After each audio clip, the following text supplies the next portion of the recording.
তাহলে চলো আমরা শুরু করি। প্রথমে শুরু করছি ট্রেড ক্রেডিট বা কস্ট অফ ট্রেড ক্রেডিট দিয়ে। একটা ব্যবসায়িক প্রতিষ্ঠান বা বিজনেস এন্টিটি শর্ট টার্ম যে সোর্সগুলো থেকে ফান্ড কালেক্ট করে সেগুলোর মধ্যে ট্রেড ক্রেডিট, কমার্শিয়াল পেপার এবং ব্যাংক লোন রয়েছে। আমরা এগুলোর কস্ট ক্যালকুলেশন এই চ্যাপ্টারে শিখব। এছাড়া শিখব ক্যাশ ম্যানেজমেন্ট এবং ইনভেন্টরি ম্যানেজমেন্ট রিলেটেড কিছু ম্যাথ এবং থিওরিটিক্যাল ডিসক্রিপশন। মূলত চ্যাপ্টারটা হচ্ছে ম্যাথমেটিক্যাল। ওকে, আমরা শুরু করছি ট্রেড ক্রেডিট বা কস্ট অফ ট্রেড ক্রেডিট। তাহলে আমরা শুরু করছি ব্যবসায় ঋণ বা ট্রেড ক্রেডিট রিলেটেড ম্যাথ এবং ডিসকাশন। ট্রেড ক্রেডিট বা ব্যবসায় ঋণ কি?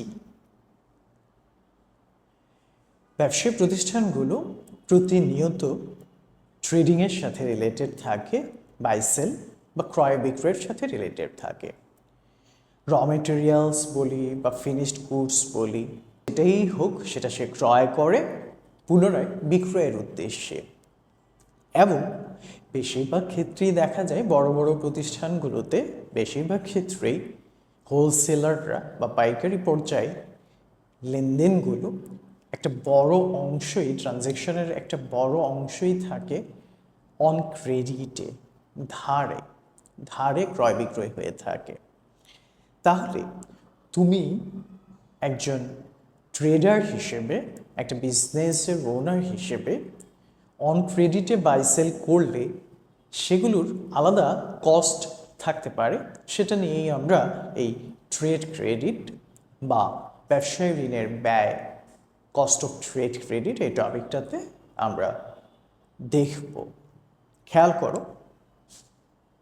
বিজনেসে স্বাভাবিকভাবেই ডে টু ডে অ্যাক্টিভিটিসে সবগুলো সেল তোমার অন ক্যাশে, নগদে হবে না, এটা সম্ভব না। আসলে কিছু বাই সেল তোমার অবশ্যই অন ক্রেডিট, আউটস্ট্যান্ডিং বা ধারে হবে।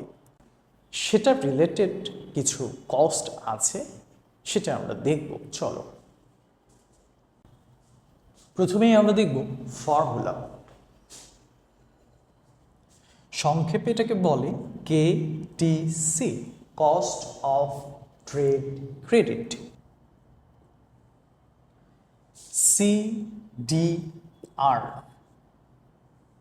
Cash discount rate. লিখবে কিন্তু 100 মাইনাস CDR, উপরে যেটা লিখেছি সেটাই, মাল্টিপ্লাইড বাই 360, যেহেতু এক বছরে 365 দিন, আমরা 12 মাসে, প্রত্যেক মাসে 30 ডেজ, 30 দিন ধরে 12 মাসে 360 দিন, এই চ্যাপ্টারে এক বছরে 360 ডেজ, 360 দিন ধরে এই ম্যাথগুলো সলভ করব। CP minus DP.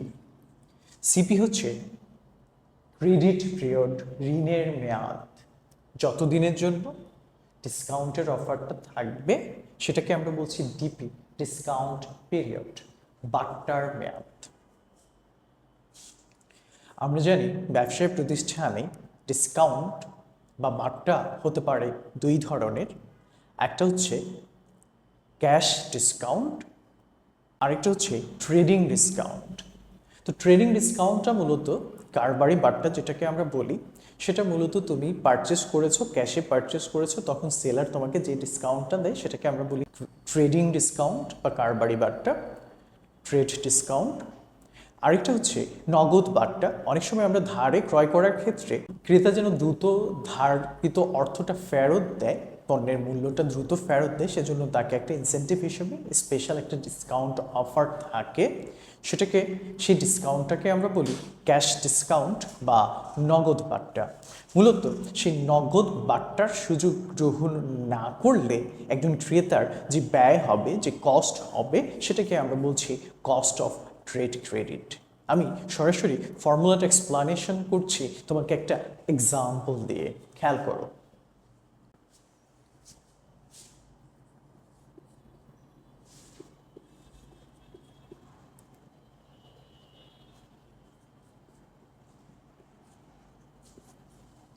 এদিকে তাকাও সবাই।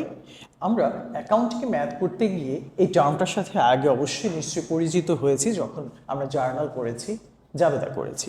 215, 2/15, নেট 45, নেট 45, 45, নেট 45।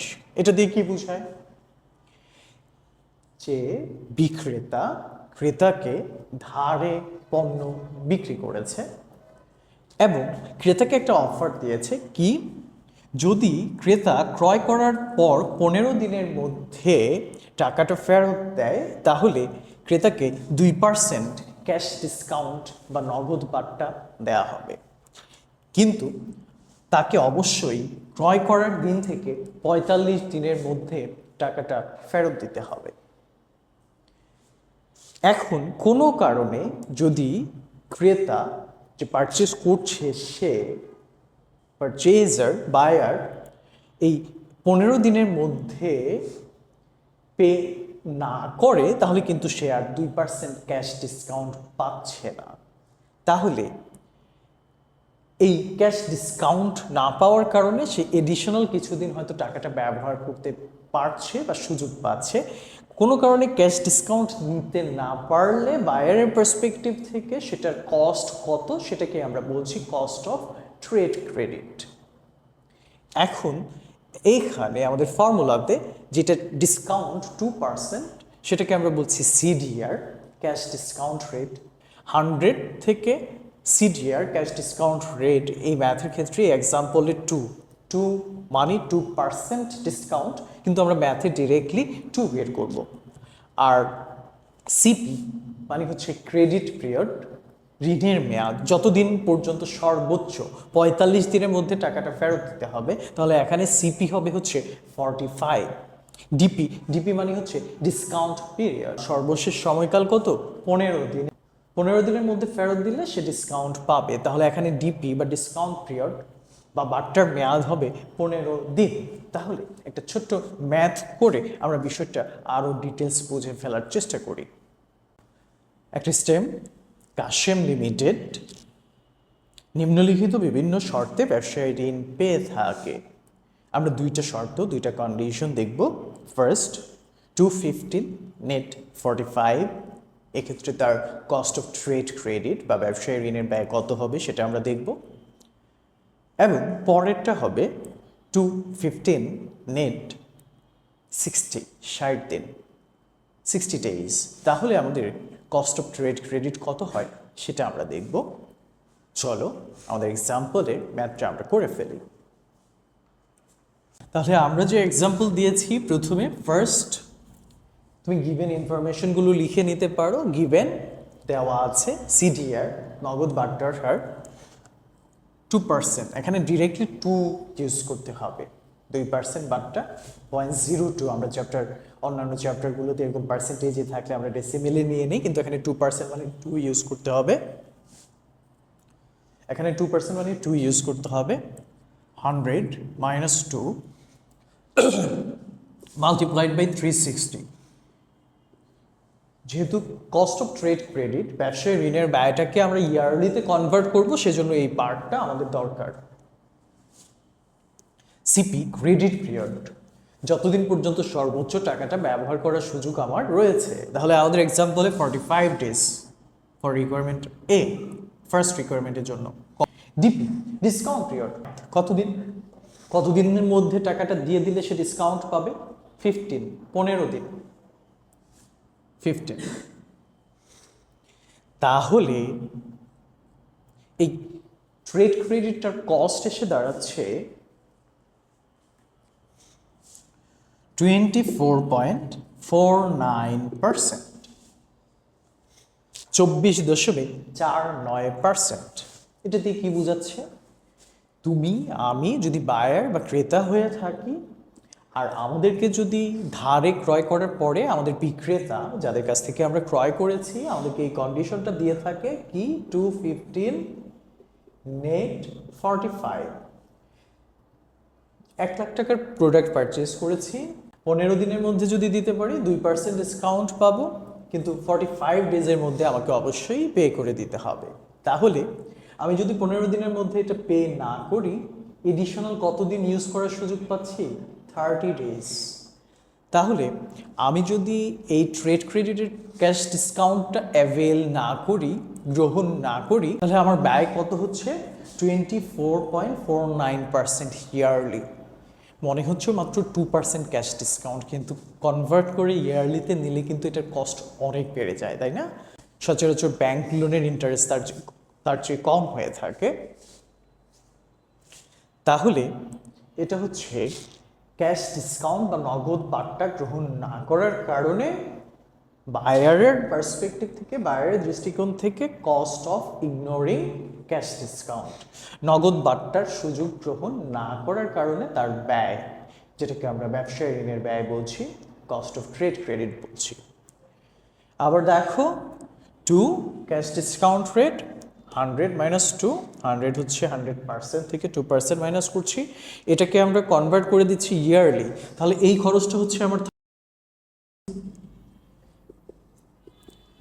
এই কস্টটা হচ্ছে আমার 30 দিন ব্যবহার করার কারণে 2% আর সেটাকে যদি 360 দিনে কনভার্ট করে নিই, ওভারঅল আমার কস্ট অফ ট্রেড ক্রেডিটটা দাঁড়াচ্ছে 24.49%। খেয়াল করো, এই একই ম্যাথে বি নাম্বার রিকোয়ারমেন্টে চলে যাচ্ছি। সেখানে discount rate 2%, discount period 15 days, কিন্তু নেট বলা হয়েছে 60, অর্থাৎ ঋণের মেয়াদটা বাড়ানো হয়েছে। আমি সর্বোচ্চ 60 দিন সে টাকাটা ব্যবহার করার সুযোগ পাব। তাহলে একই ম্যাথ, একই ফর্মুলা, নেট 60 হয়ে যাওয়ার কারণে আমার তখন কস্ট অফ ট্রেড ক্রেডিট আসবে 16.32, ব্যবসায় ঋণের ব্যয় আসছে 16.32%, যেটা নেট 45 থাকা অবস্থায় ছিল 24.49%। তাহলে আলটিমেটলি আমাদের কস্টটা কমে গিয়েছে। কারণ কি? কারণ এখানে তো আমি আসলে 45 ডেজ টাকাটা ব্যবহার করার সুযোগ পেতাম। আচ্ছা,